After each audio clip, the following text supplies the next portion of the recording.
sodinu pomidorų daigus, bet tie pomidorų daigai, tai jau vos ne visas pomidoras, per ilgai auginau ant savo palangės, bet juos dabar reikia išnešus laukan pasodinti į tokį maišą. Labai geras dalykas, čia nusipirkau tokį maišą su specialiai žemėm dėl auginimo ir nereikia nei lysvės nieko, padėjai maišą šalia kur nors saulėtoj vietoj, va, įdėsiu 3 daigus pomidorų. O, koks šlapias.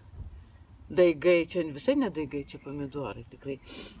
Tu jau žydės ir bus labai gerai už poros mėnesiukų aš turėsiu savo tikrų, natūralių, be jokios chemijos, be jokių purškalų pomidorų. Tikrai bus jų daug, nes aš žinau, kad čia ir pernai buvo auginta, ir visam rudeniui užtenka, ir dar lieka, netgi buvo likę žiemos metui, ten kažką tai darė.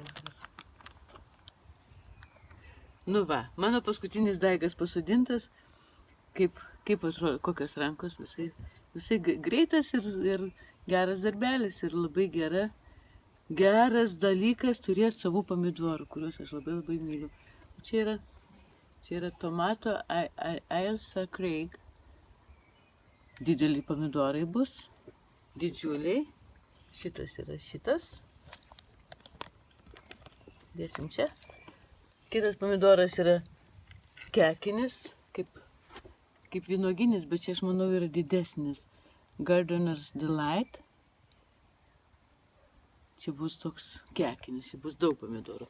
Nu, aš parodysiu jums, vėliau nufilmuosiu, kaip jie čia užaugo. Man šitoj saulėtoj erdvėj.